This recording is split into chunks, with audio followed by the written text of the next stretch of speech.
Alrighty, thank you. Well, good evening, everyone. Welcome to our October 28th, 2025 regular meeting of the Waynesboro Area School District Board of Directors. Please stand for the pledge. I pledge allegiance to the flag of the United States of America and to the republic for which it stands, one nation, under God, indivisible, with liberty and justice for all.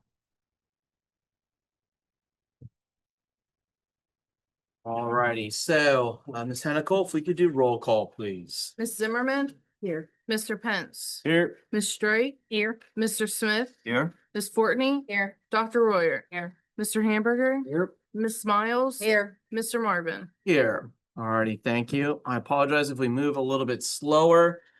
We did parents versus kids soccer last night. It was a bit rough for me. I beg your patience with me as we get through this evening. Next is the approval of the agenda. All right, we have a motion. Is there a second?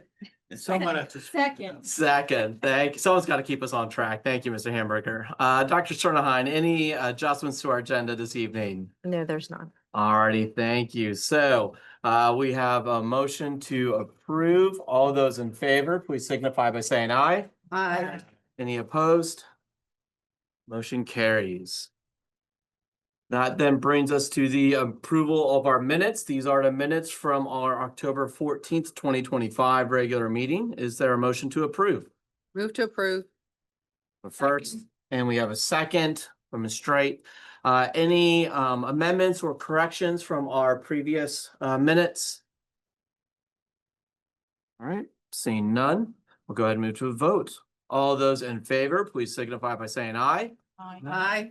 Any opposed? Any abstentions? All right, motion carries. That then brings us to our superintendent report. Dr. Sternheim. Thank you, Mr. Marvin.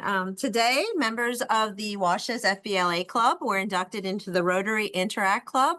The Rotary Interact Club is a service club for young people ages 12 to 18, sponsored by the local Rotary Club, that helps them develop leadership skills through hands-on service in projects here in our community as well as internationally. And we are very, very proud of our FBLA members. Linda, Mrs. Zimmerman is featuring one of the sweatshirts that the club did sell at Rotary, so thank you. Speaking of Rotary, I want to thank all the Rotarians for visiting our schools and distributing dictionaries to third grade students, as well as copies of the Constitution and the Declaration of Independence to all fourth grade learners. The next two announcements are compliments of Dr. Vincent Ondeka, who's actually in the audience, early childhood coordinator. She just wants to say a huge thank you to the high school that we have started a tradition. I guess it's been maybe 2 or 3 years, 2 years now, that our preschoolers have the best time during the homecoming week. They participate in the Spirit Week. They also participate in the pep rally, and it's a great event for all our families. Our football players also join the classrooms by reading books during story time. Also, Dr. Vincent Ondeko is highly involved with the downtown Waynesboro Fall Takeover success. Over the past weekend, they had going on a leaf hunt, pre-K story time at the library, also a STEAM lab, a downtown scavenger hunt, and we had over 800 families or individuals participate. So it was quite a success, and thank you for all your efforts. I believe all our elementaries have now sponsored the trunk or treat. Is it trunk or treat or trunk and treat? Trunk or treat? Yes. So that as well. So big thank you to our PTO families and staff. We appreciate the partnerships. And yeah, we would say trick or treat, but is it trunk or treat or treat? Or okay. And also just to remind everyone that we're coming up here with Veterans Day programs in November. We have programs at all 4 of our elementaries, and perhaps Dr. McCallum, maybe during her part, I know the high school is doing something special this year. It's involving primarily their students, not like necessarily a program. And just a reminder, our next board meeting will be at WASH's on November 11th because we will be honoring our fall athletes. We'll be doing some academic honors, and I believe there may be some banding course awards as well. So that's it. Thank you. Thank you. Ms. Henical, did we receive public comment this evening? I did not receive. Ready. Thank you. We will move on to our student board reports.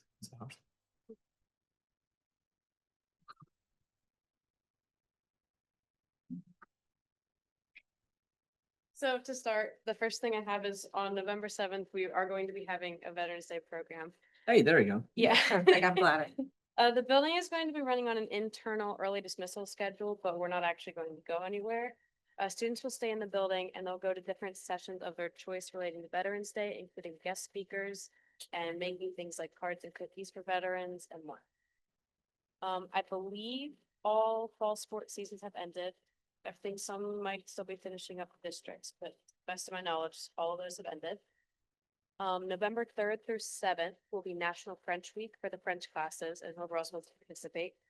They will have a spear week and different celebrations throughout the week. 12 students auditioned for District 7 Choir in Central York this past Saturday, and 3 students, Noah Collins, Robert Bond, and Ren Forberger, were accepted, which is a really big honor. And the first marking period ended last Friday, and report cards were posted for students. Thank you. All right, that'll bring us then to board reports. So we'll just go in order. Anything from policy committee, Mr. Pence? I know we have some things on the agenda. Yeah, we have two policies, employee resident or policy 308 and policy 320. We can talk about that when we complete the additional thing that we want to ask. Okay, perfect. Sounds good. Academic committee, Dr. Royer. Nothing will be done on the 18th. Sounds good. Our facilities and our combined facilities and budget committee did meet last week. Mr. Hamburger, anything on that? Well, first I would like to note that we do have a letter from the office of the governor. Surprise, surprise, we still don't have a budget. And I joke around a lot, but this is absolutely absurd. Grown people can't come up with a budget 3 months late. And come on, get your act together. Hey, Do we need to relax our homework guidelines for students? If this is our example, Mr. Hamburger? but since I never liked homework, Okay, sounds good. but I still did it. The budget process is beginning. And of course, the first thing we got was lousy news from Mr. Holtzman, Dr. Holtzman, that our hospitalization, our medical insurance is going up by 12%.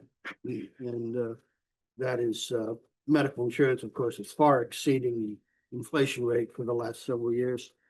Also, we decided to move the Act 1 vision from December to November because we felt having new board members make decisions and vote on something they really have no experience in, might as well just have the old board take the blame for it.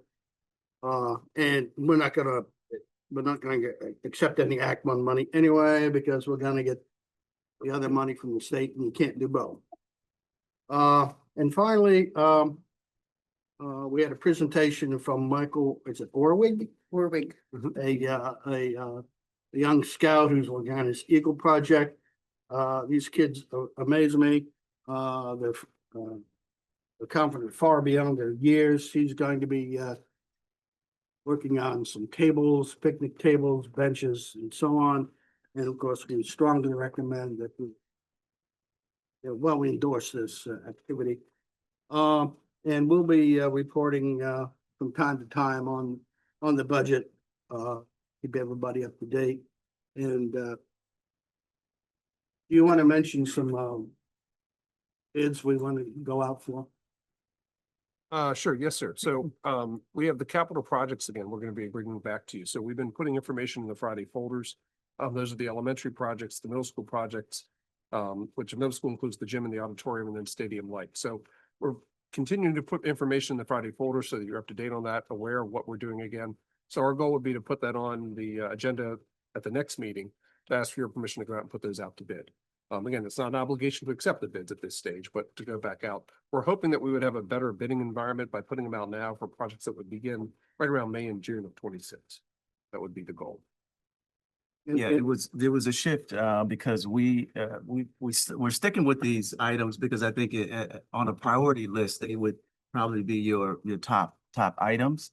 Especially the, elementary accessibility, as well as sort of patching up some things. And I think we mentioned too at the meeting that, eventually we're gonna have to consider a new building from scratch. That'll probably happen long after we're gone, James. But We hope, and right. But eventually it will come to that. So we talked about, maybe even, looking into that, thinking about it, first, thinking about it and maybe going forward, making some, concrete steps and moving toward that direction because, when we continue to patch up buildings, we're losing money and the buildings are not getting any better. They're just continuing to just deteriorate. And you're just throwing money at it when we could have a new facility, which our community and kids deserve.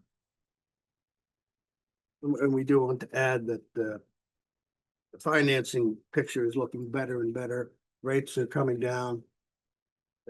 We may be looking at doing some bond processes and combining bonds, et cetera. We just heard today they project two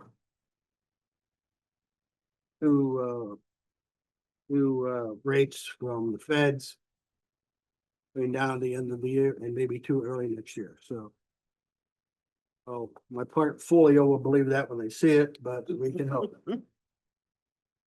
Again, more to come on the facilities projects. Again, that just as a reminder, that is really a threefold process. You go out and say, here's what we think needs to be done. Are you willing to do it? For companies to say, yes, they're willing to do it, you have to then accept it. And then there's the third process is how are you going to finance and pay for it? So before we even, so this is just the first part is saying who is willing to do this scope of work. And so that is kind of what's on the going to be on the agenda for next week. You're not obligated to accept the work and you're not obligated to go through the same proposed payment financing that we've been discussing in the budget facilities, but we at least want to say, here's the bid for the scope of work and here's who's willing to do it. Yeah, and if you recall, the last time we went out to bid, we didn't get some bids. Correct. You Yep. know, Yep. So again, it's better now. just so everyone's clear about what those action steps look like, that's what they look like. So And I do have a question. Will these items be pulled apart for us to approve or disapprove? Correct, they are. That's the game plan. So I think at this point, we'd have 4 separate bid groups. We would take the elementary project and actually split it between the schools that just need bathroom updates versus the schools that have elevators in it. So those will be 2 separate bids. And then you'd have the middle school for the gym. So that would be number 3. And then actually number 4 would be the auditorium, which would be separate. And then stadium lights would be the 5th. So, sorry. Thank you very much. I appreciate that. Welcome. So the plan is for next time, just saying, let's go bid out all of these 5 projects so we know what we're working with. But in terms of the board accepting any of the work, those will be on an individual project basis. So the plan is next week or next time, hey, let's vote on extending the invitation to bid on all of these projects. And then once they come in, then that's when the board will need to do a second vote on, are we going to accept these projects? And then the third vote would need to be on the financing piece. What are we projecting? 4 to 6 weeks for the bids to go out and open them early January or what? Right, yeah, I would envision right after the new year. So, yeah, after the holidays. All good questions. All right, so that'll be it for board reports then. We'll go ahead and move down into our business agenda. Up first, as we typically do, we have personnel. No. Thank you, Mr. Marvin. So I first want to direct your attention. There is quite a lengthy list of changes of hours. So Mr. Hoffman has been working very diligently with the building admin to kind of clean up some internal changes that have been made based on requests from the support staff members themselves, as well as address building needs and possibly van transportation. So Mr. Weatherall's building was kind of the first one that Mr. Hoffman was working through. So we'll have one of these probably for the next couple board meetings, but ultimately I didn't do the math, but I believe that they're kind of neutral. But they are what is in place and the employees are agreeable. Like this is, most of them, it's things that they requested. So in addition to the numerous changes of hours, we also have resignations of coaching staff and support staff, reassignment of support staff, appointment of support staff, substitute support staff, and school security, as well as 4 requests for leave. And our recommendation is approval of the personnel as listed. Alrighty, so is there a motion to approve the personnel as listed? So moved. There a second? Second. All right, we have a first and a second. Again, personnel items we typically do in executive session. Is there a desire to move into executive session for personnel? No, but I do have a question. Yeah. For Mr. Huffman. Mr. Huffman, we constantly have resignations in the special ed and para educator. I mean, this is over and over and over again. You anticipate that your reorganization may be helpful to this? I mean, I hope so, but because you have, you know, you've sort of reassigned some hours and stuff like this, and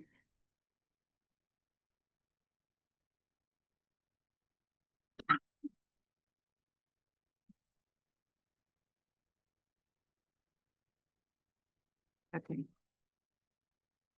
I guess my concern is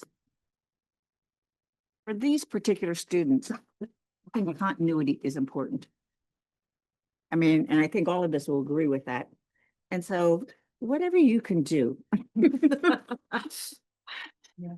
I think would be beneficial to our students. And guess what? I don't have any answers. I wish I did.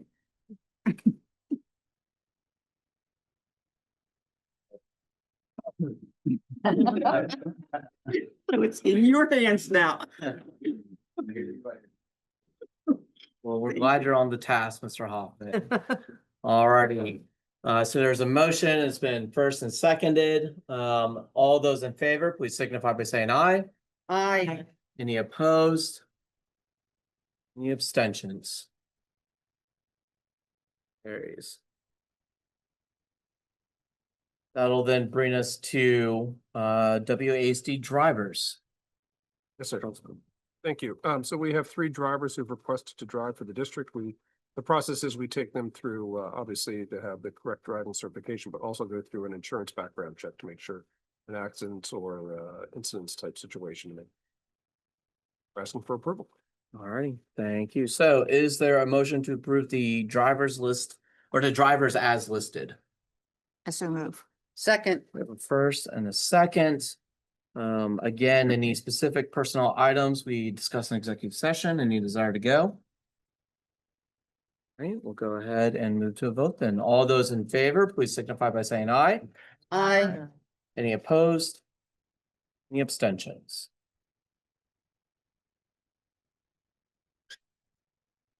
Alrighty, the brings up student waivers. Thank you, Mr. Marvin. We are requesting approval for 1 student waiver. I had shared additional details about this situation confidentially in the board Friday folder last week. Alrighty.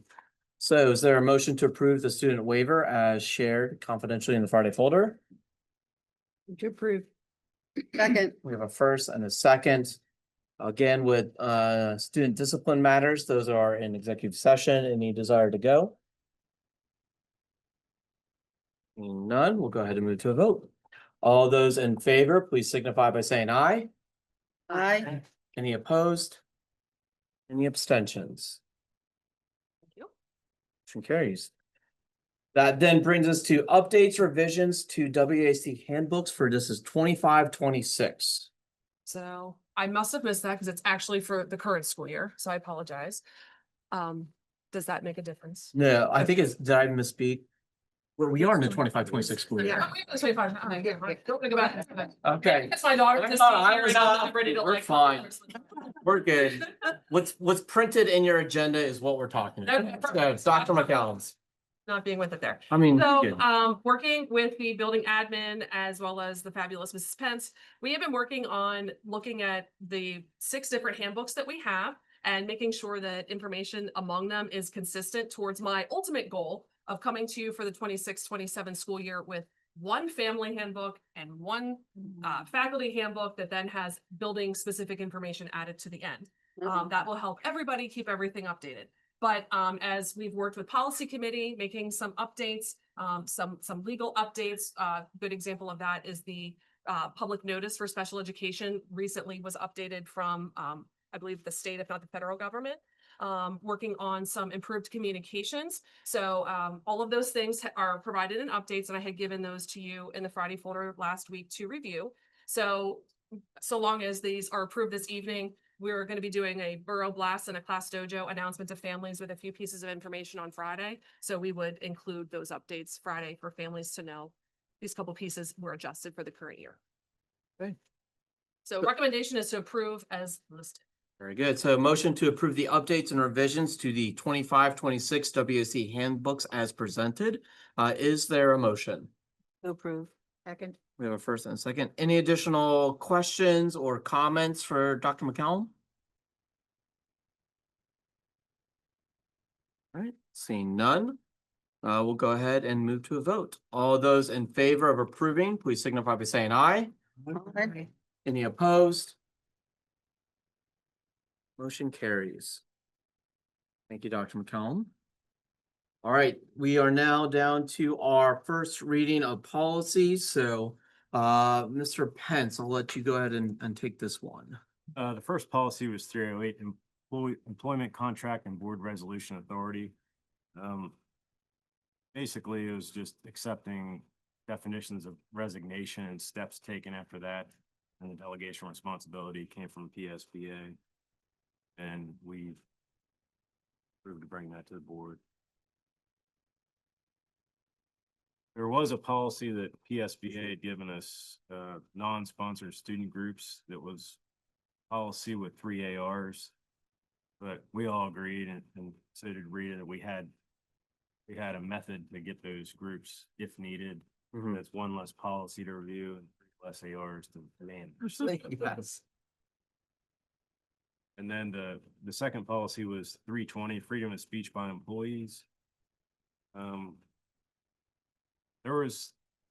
We discussed in length, if you look at it, number 4 through 7 was added by PSBA, and it's very kind of gray and probably related to some of the cases that are noted at the end of the policy. So we just wanted to make everybody aware of that. Just like comparing discipline by superiors for harmony among coworkers. We just wanted to highlight that, and if anybody has any questions or concerns about that. Number 1 through 3 there, or it was already in the policy. Okay. Again, this is first reading, so there's no action tonight. This is just a first reading presenting to the board. I think one of the things that anyone in the board can reach out and get feedback to policy committee, anyone in the community as well.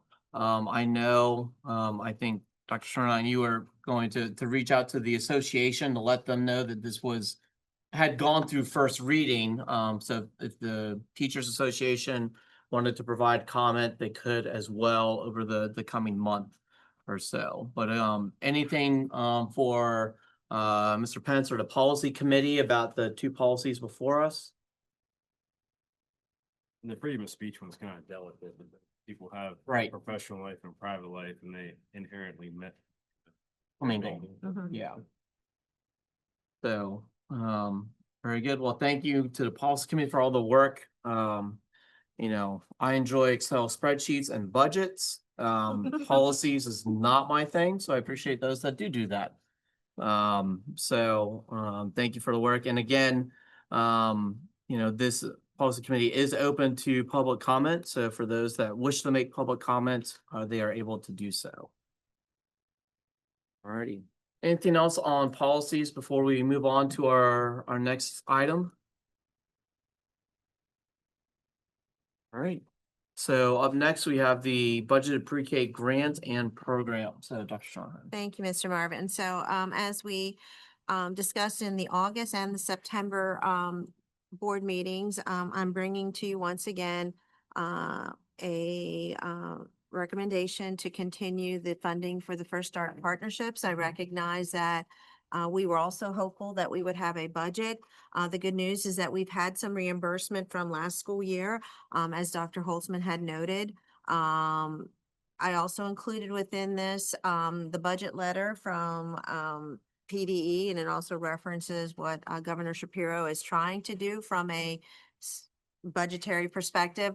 I also have the WASD pre-K renewal, for lack of a better word, letter of renewal or letter of assurance. So, my recommendation at this point would be to continue to fund, the program. We do have 113 learners. Just this past week, we received a poster with, various, thank yous, recognizing that, we are definitely providing a valuable, service to our community, recognizing that these are our future kindergarten students. So again, I know it's not an easy decision. I did not want to have to continue to come back to the board for this request. But my request is to continue with the hopes that, we will have some type of resolution to the budget prices really soon. So is there a motion to approve funding of the pre-K sub-grant recipients for the 25-26 school year? 1/12, again, this is only for 1/12 of the 25-26 school year. So it's not funding for the remainder of the year. This is just for the next month, 1/12. Can you clarify which month that is? The payment itself would be October. I guess it's always a little fuzzy as whether that's kind of paying after the fact or paying ahead, depending on the organization, but this would be the October payment. Yeah, Well- for us to pay for October. From an operating perspective, I mean, it could be either October or November, depending on the organization and how they're funding it. Well, Yeah. if they've received 1/12, well, they're not in budget, we're not in budget 12 months, so I'm just trying to figure out how that, this is my, Sure. is it? Yep. Well, No, if you want to get nerdy, we need a motion on the floor to debate, which we don't have yet. So we have a motion. Is there a second? I hear a second. Second. Okay. Now you can ask your question. so my question is, and obviously, so much thanks for, the generosity, of the board. I think it's been great that we've been able to do that. My question is that, I'm a little concerned that if this would be cut off by the board, okay, that we would have enough, and I'm speaking on behalf of WELC, and First Star Partnerships, would they have enough time to notify parents? Because right now, if this is funding through October, we're entering November. So my concern is, could we, again, I don't know the answer, Mr. Holtzman and Dr. Sterner-Hein, but I think that, if the district does make a decision like to cut it off, I hope that doesn't happen, obviously.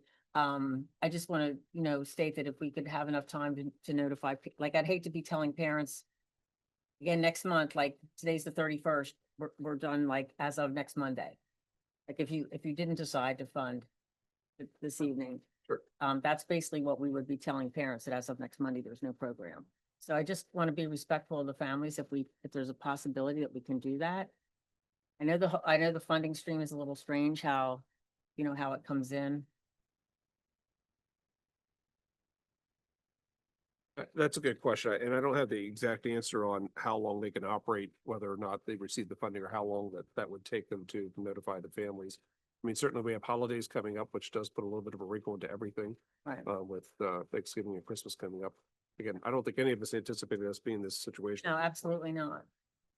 There was a delayed start, am I correct? Yeah, they didn't So- start till. Yeah, so there's. Kids mid-September. There's a little bit of cushion from a delayed start perspective, but does that correspond with our funding? And again, I don't, Okay, some of the organizations kind of running on a 10-month and some are running more on a 12-month perspective, so it really depends on how they're budgeting specifically for each group. I don't think so, because you're still Yeah. required to run 180 days. Yep. So I think, you know, I know WELC's program is gonna run, I think, 2 weeks past past the end of school. Right. And So I'm it's not pre-K sure at the about high school, I think. 2 weeks. June 26th. Does everyone have the option to do this pre-K or is this like a? I mean, like, can anybody do this pre-K program? Like you say, we only have 113 students in. But like, I mean, if we're footing the bill, I guess you would say, like, does everyone have the option or is it only a select amount of people that offered this? Like, that why we only have 100? I believe we have members in the audience that could probably Yeah. do a better job at answering that question if the board's okay. With responding, okay, are you? You have to Up to the mic. Good evening, Yeah. and I'm Annette Sierfos. I'm the CEO with First Start Partnerships for Children and Families, and so we have a big portion of those children. It is really a partnership, and I really want to thank you because it's actually Waynesboro Area School District that is the lead grantee. So Waynesboro requests these funds every 5 years, and then we have to re-up every year. And then the partnership is because when it was first started, there wasn't an early childhood expertise at the school districts. And this is true in every single one of the Franklin County school systems. We partner with all of them. And so they asked us to, we have been the Head Start grantee since 1965. So just changed our name in 2019 to First Start Partnerships for Children and Families. And so we provide funding all the way up through 300% of the federal poverty guidelines through these partnerships. But each one of them are grant funded for a certain number of children. So each person, so you can apply for as many classrooms as you want to, and we will do our best to fill them. That is not the issue. You have to justify it through a needs assessment, of course. I believe we have 5 with First Start, and I believe you have, is it 2 now? Yes. Okay, so a total of 7. And then you get to decide how many children go in each, and then you need 1 teacher per every 10 children. So you staff it, you do the budget that corresponds with that, and then each year that is awarded. The selection criteria for the families is based on income. For pre-K counts, it's very hard and fast. 300% of the federal poverty guidelines. Franklin County families, about 66% of them actually qualify for that. So we are serving a lot of working families. And that is why in Chambersburg we have 9 classrooms through our partnership with the Chambersburg Area School District, plus Head Start, federal and state. And we've been able to combine those with a morning and an afternoon so that a family can bring a child from 7 a.m. to 5 p.m. completely free, all meals for free. They do provide transportation. So we're braiding and leveraging funding in order to meet the needs of the community. And every time we do one of these grants every 5 years, we do it, but you are really the lead agency. You get the money, you monitor it, that Erica provides the monitoring for that. And make sure that our staff, Robin Kirby is the director, the community hub director. And the funding is really tricky because even though the funding starts in July for administrative costs, and we're working all summer long, getting all those children enrolled, you know, we're looking at all their documentation, getting their health screenings, all the things that we do. All the grants are reimbursable. So you will get the money maybe by August in a good year? Sure. And then we're reimbursable. So we already float a lot of money every year. This is just extraordinary that we couldn't keep doing it and bring back the staff. You know, we still pay rents in most places, fortunately not here with our partnership, but all those costs don't go away when the legislature does not balance the budget. Hope that helps. That answer your question, Courtney? So it is like income based for that, so. Like not everyone in our district is. Correct. Yeah, I think I have a question. I don't know if it's a question, more of a comment. I looked into looking at some of the financial history of First Star Partnership. And as far as this company structure, in my opinion, it's just my opinion, it seems to be a bit top heavy. And so when I see organizations like that, it we have done a pretty good job over the few years to make sure we secure sort of this fund balance that we have in the event of emergencies. And so my question would be, what is First Star Partnership doing to, because this is such a essential service for our community, our kids, and you articulate that greatly. But to make sure that something like this doesn't happen again, what about a rainy day fund? Because I don't think there would be any lack of need for the program. So that would mean the continuation of funds. But in looking at some of the financial records too, shows that there were some imbalances and some issues in some previous years. So my question is, what is, especially in giving the taxpayers money to assist in this process, what will Star Partnership do in the future to ensure that, they have a reserve, if you will, if something like this were to happen again? Absolutely. And we have had robust reserves, and we've had years where the funding is not as robust. So if you look back at a long history, you're going to see quite a variation. And there have been, one of the reasons for the additional administration is that we used to be spread all over the county. And so we have been working towards a structure that would allow us to be in just 4 community hub locations, and we're just about there. And thanks to what we've been able to do in Waynesboro, all of that is going to help. But in addition to that, we are constantly writing for additional funding. So it's not just our child services. We do services for families and are writing for those kinds of things. And so that is part of the cash flow and all of that. And we've done a significant amount of adult education, apprenticeship work that has taken, it's been very much like pilot kinds of work, almost to the point of research work. So it has taken a higher level amount of community work, a higher level of community building in order to be able to get to that point. The other thing that we've been doing is quality, quality, quality. And we will be the first nationally accredited early childhood program in Franklin County, other than at Letterkenny. And so we've invested quite a bit of money in that to make sure that when we got visited, that just happened after 7 years of working towards that, that we would have a quality outcome, because we want to show the entire community what high quality early childhood looks like.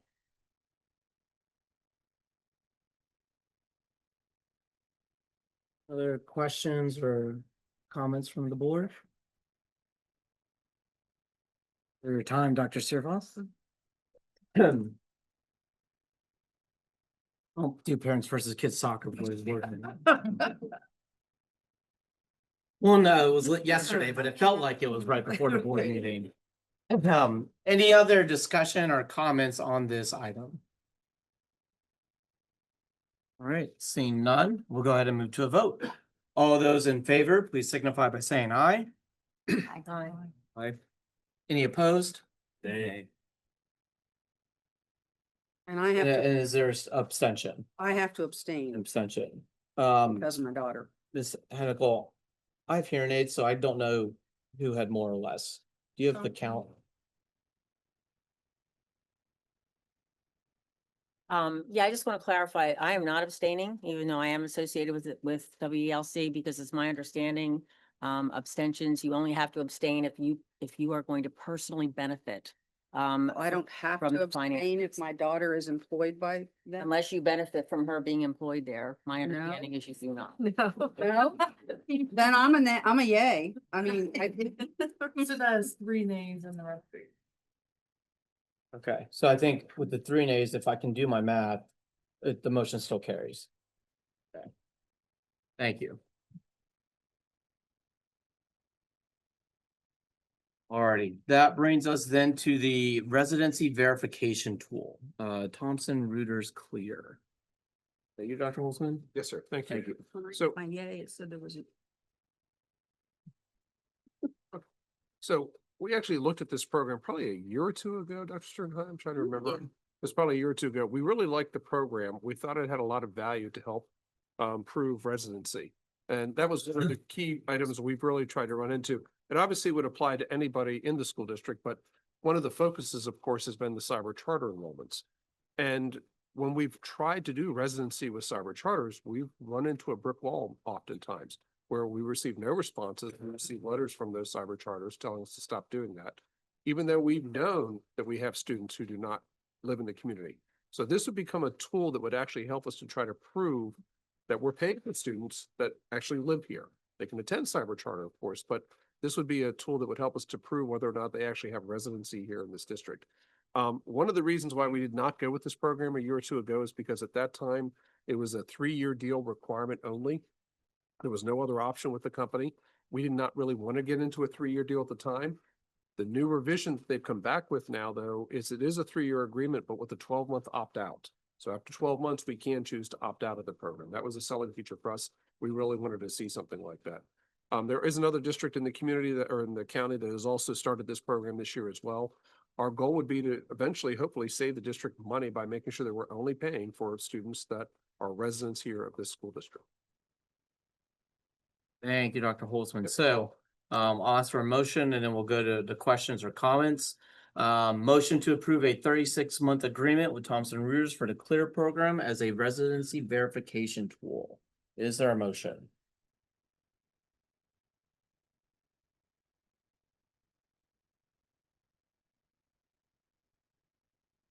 I'll move it so we can discuss it. First, is there a Second second? it so we can discuss it. All right, so we have a first and a second. All right, questions for Dr. Holtzman or the admin team? Is this gonna get us around the CCA being very adamant about not letting us find out anything, or? I believe it'll give us the facts we would need to be able to go ahead and legally fight residency issues if we can prove that they're not a resident. of the Because it's my district. understanding, they're the ones that have really not wanted to cooperate. That's correct. Yeah, and that's the largest one that we have from an enrollment perspective too. Yeah, that it would give us the tools really to go ahead and pursue this from a legal perspective with those organizations. Are they legally allowed to not cooperate? According to their letters, they are. According to the letters, they are not required to provide residency to the school district, even though we're paying the bill.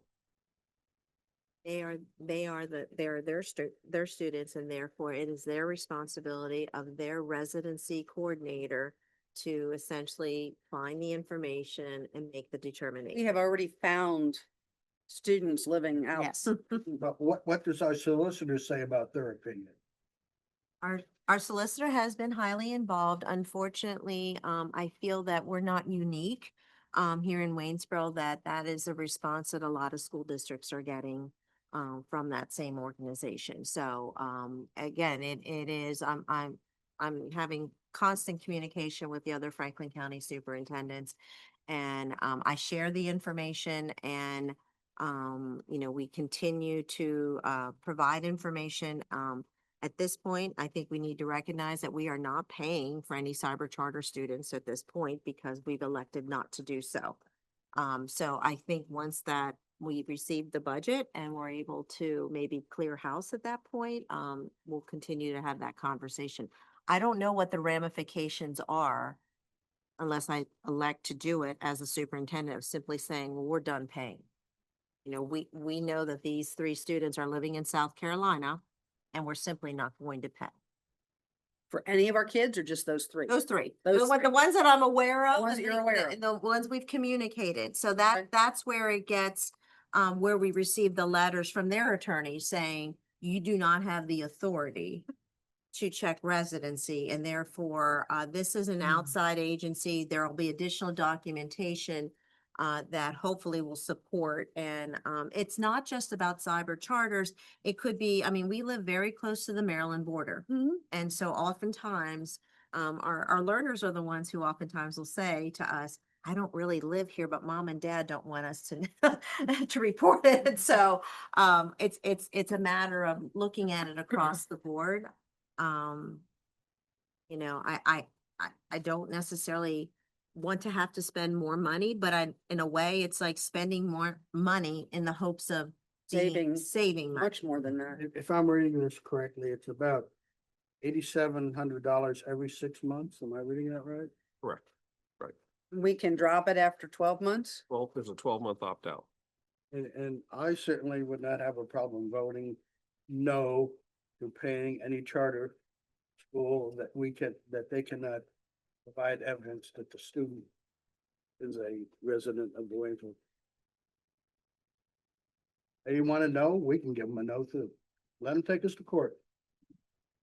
Any other districts, in Franklin County approve this? Using this Chambersburg school? just started this year. They have? They did. Can I ask who? Chambersburg did. Chambersburg, Correct, okay, yeah. Chambersburg. That's the only one? That's the only one I'm aware of. Yes, ma'am. We're in process. No, I was gonna say, unfortunately, Chambersburg's considerably larger, but between Chambersburg and Waynesboro, we hold the majority of the cyber charter students. yeah. So, and they followed suit with our, last year, we decided to conduct our own residency check by just sending letters.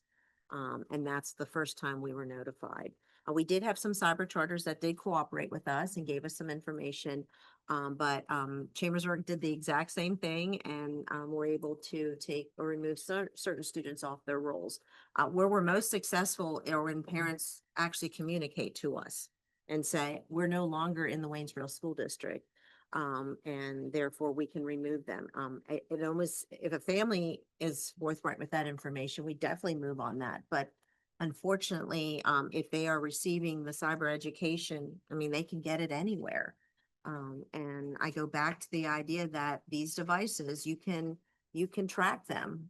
So at any point in time, a cyber charter could simply, for lack of a better word, ding the device and know exactly where that child is, whether they're in Florida or Wyoming or another, or here in Waynesboro. Thanks, you. Yeah, the current process is law enforcement or district law enforcement, the principals do residency checks. They check like the parking lot, like, oh, they're wearing on license plates. So they would have to drop the kids off, right? Is that the current process? I can Well, probably speak. Sorry. Yeah, sorry about that. so ultimately, our police officers have conducted residency checks. Ultimately, there are sometimes situations where families will be a blended family. And so what we have to determine oftentimes is where they actually sleep at night.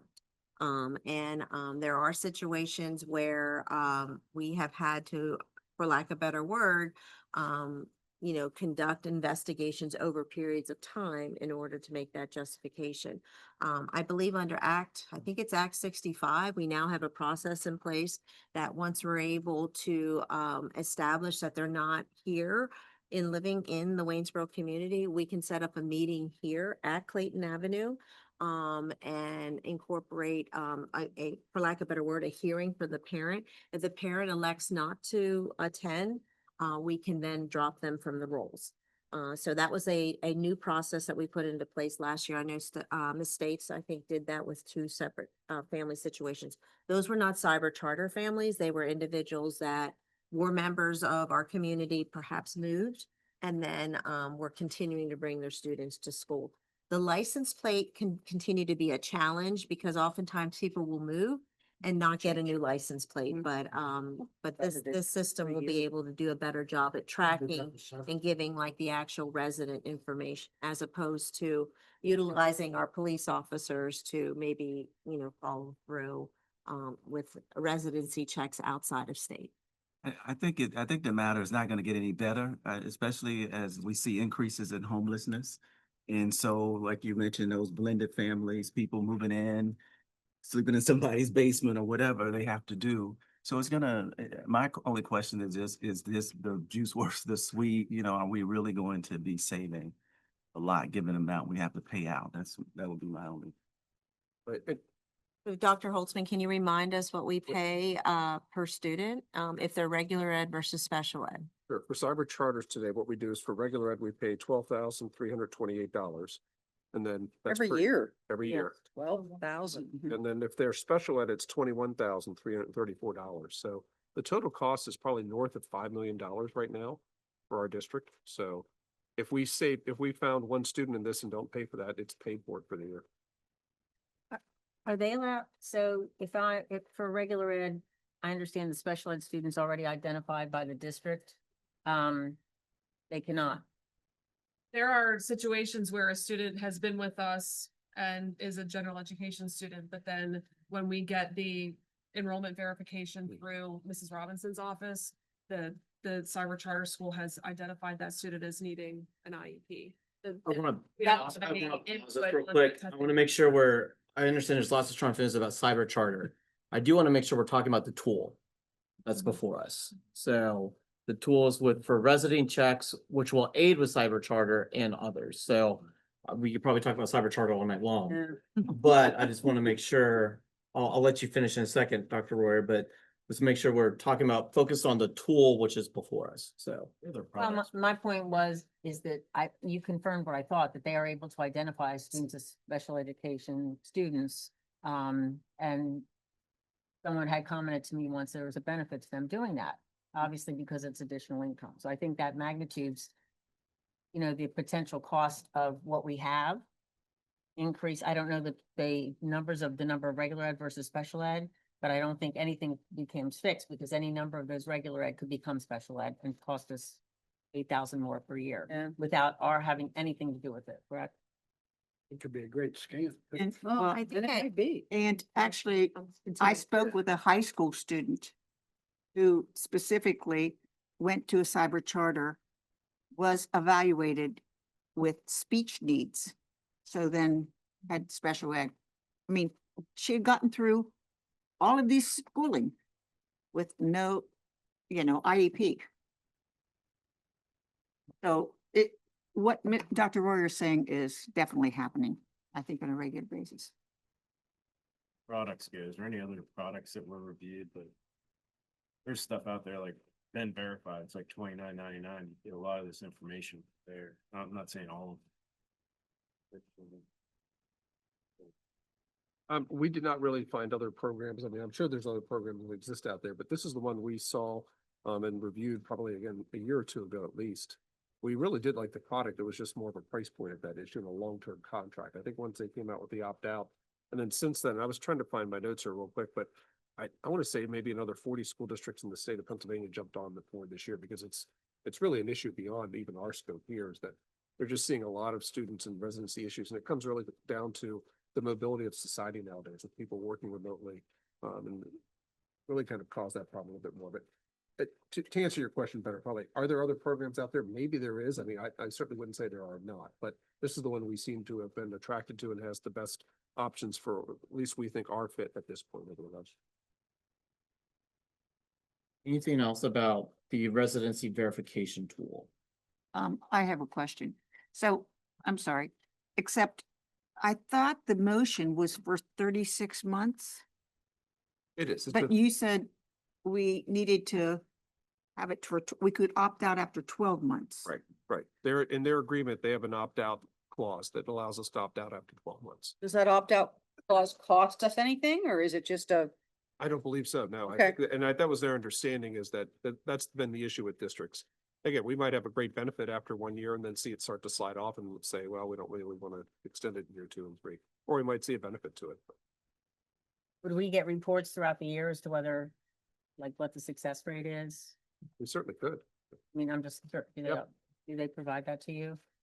Like, I mean, I informally had a conversation with another school district. And so like, again, like I could go back and get more data from them and share it in the I'm Friday. curious. I think it's worth trying. I guess my concern, Dr. Holtzman, I won't be on the board, is this requires a 30-day notice to the 12-month opt-out, so it would have to come back to the board next September.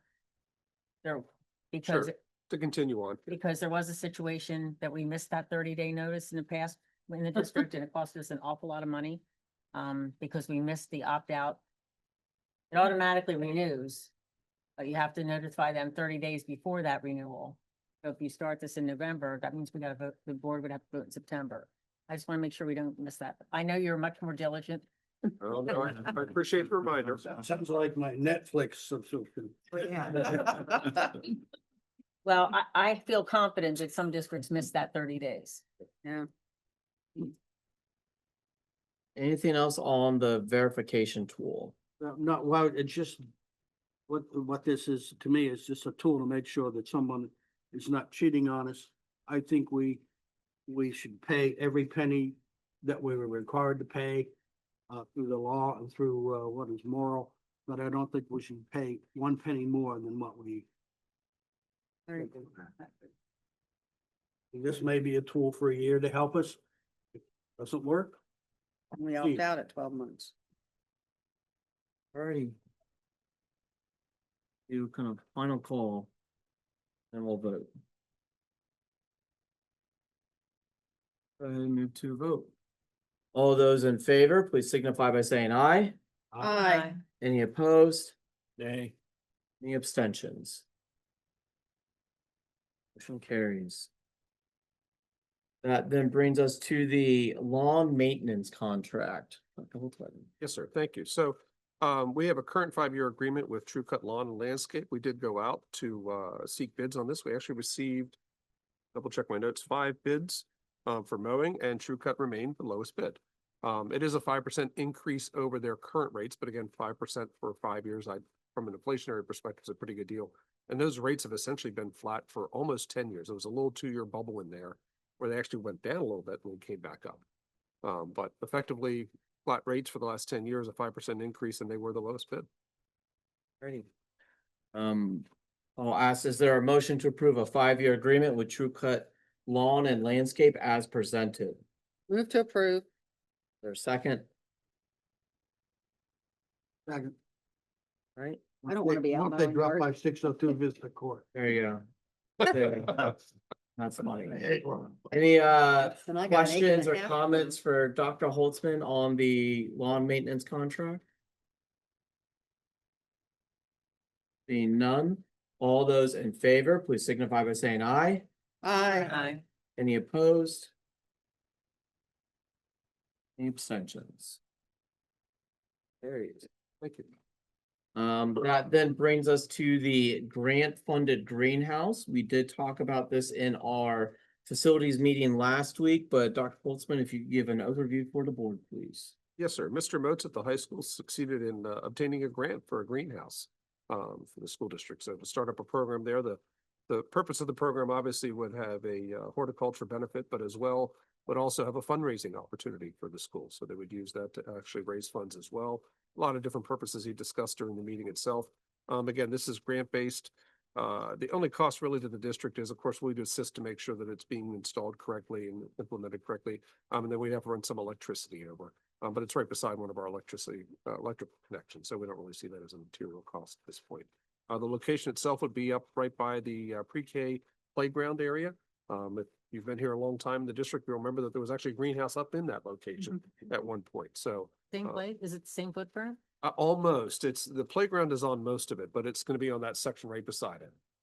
So they will actually put concrete base in there, so it will be accessible. It's an area that you can get in. There were some other locations looked at, but there were some accessibility concerns and issues going down either by the creek or other parts of the building. So again, this one requires very minimal work to do and put it in. So we're recommending that we accept that. It's going to become kind of a permanent addition to the buildings and to the district. So that's why we're asking for your approval for this. Do we have to bid in installation or?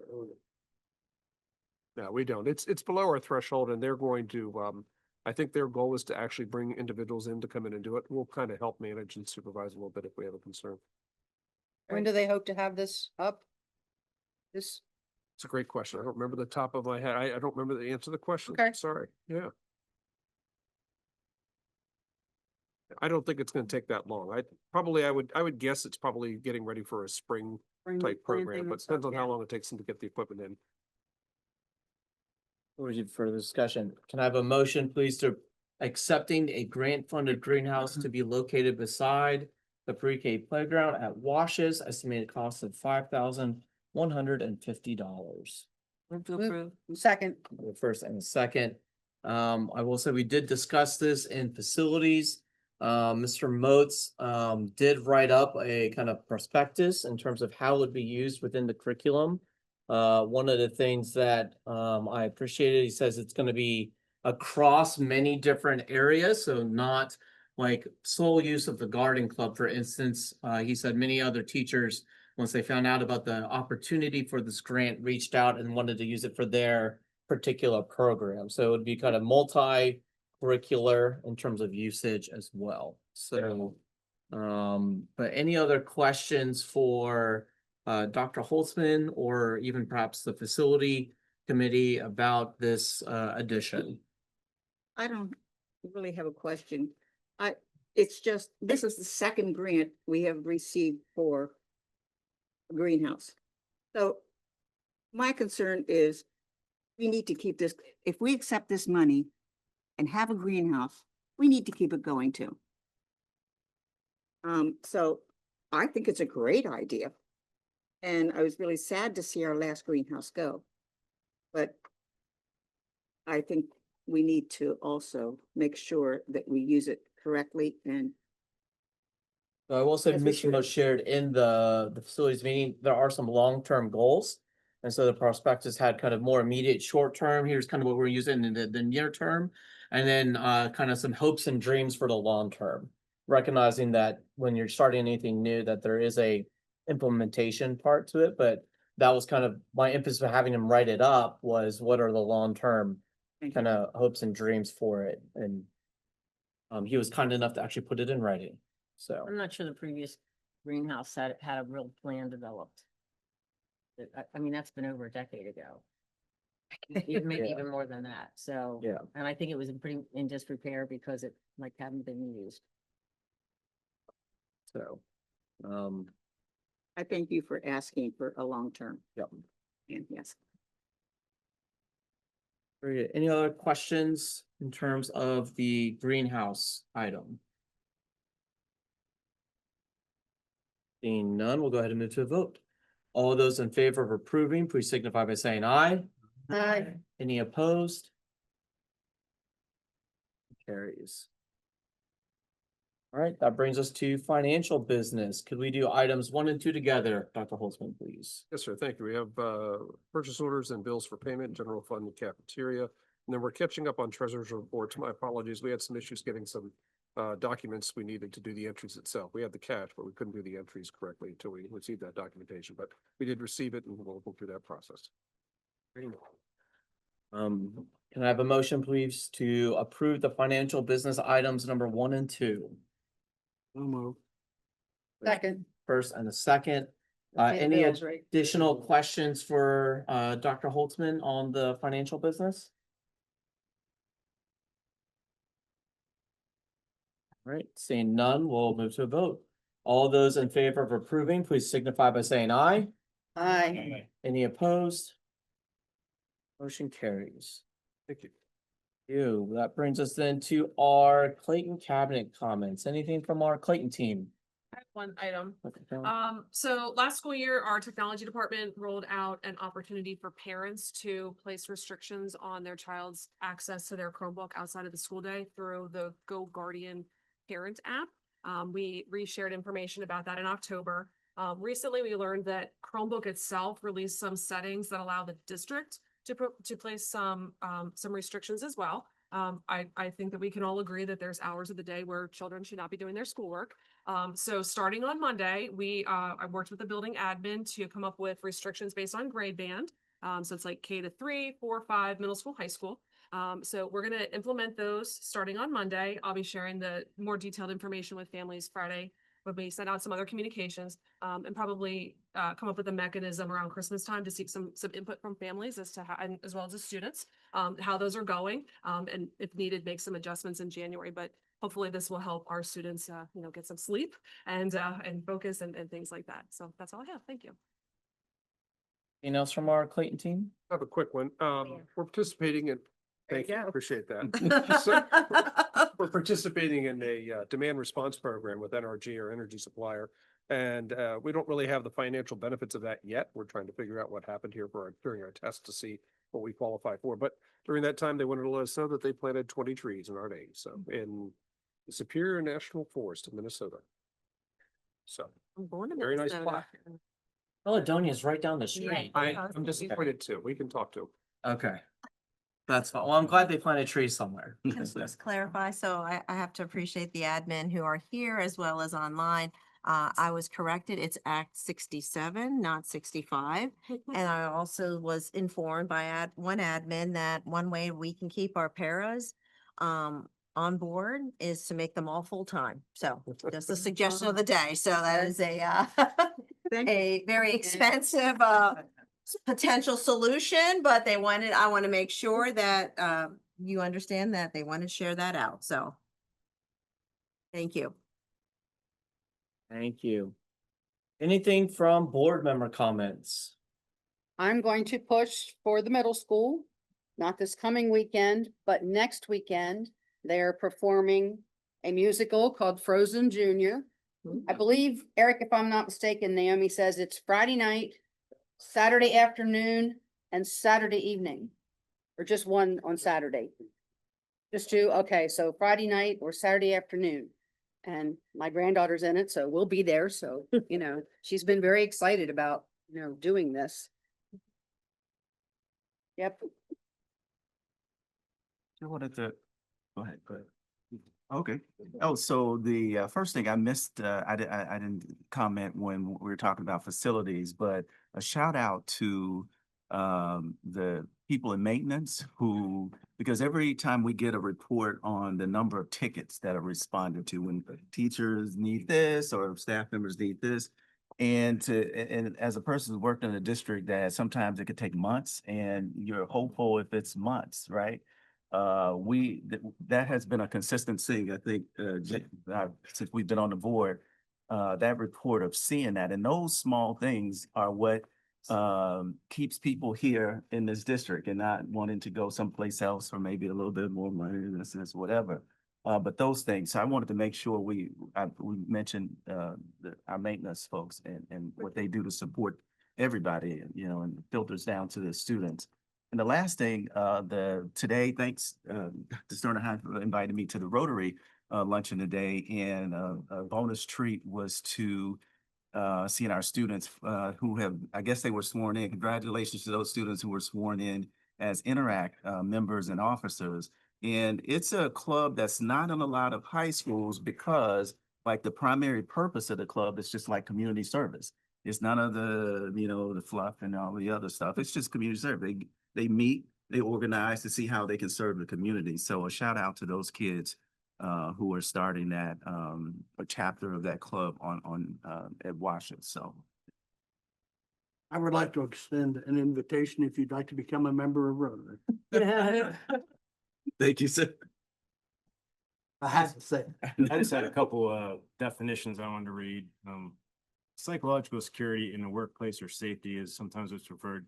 It's an environment where employees feel safe to express themselves without fear of negative consequences of their self-image, status, or career. It means individuals can speak up with ideas, questions, concerns, or mistakes without worrying about embarrassment, blame, or retaliation. The psychologically secure workplace is built on trust, respect, inclusion, and open communication where leaders encourage feedback, listen actively, model accountability. This promotes learning, innovation, collaboration, and well-being, and it makes people want to work where there's a psychologically secure environment. Where it's lacking, it may withhold information, avoid taking risks, disengagement, and can harm the performance of the team and the organizational culture. And want to expand on retaliation in the workplace is defined as any adverse action taken by an employer, supervisor, or organization against an employee or an employee engaged in a protected activity, such as reporting misconduct, discrimination, harassment, safety violations, or unethical behavior, participating in an investigation, or asserting their legal rights, and it's protected under many employment laws. And also want to leave you with a Bible verse that I read this week in Portal Prayers, Matthew 12:35. A good person out of good treasure brings forth good. An evil person out of evil treasure brings evil. Thank you, Mr. Pence. Any other board member comments?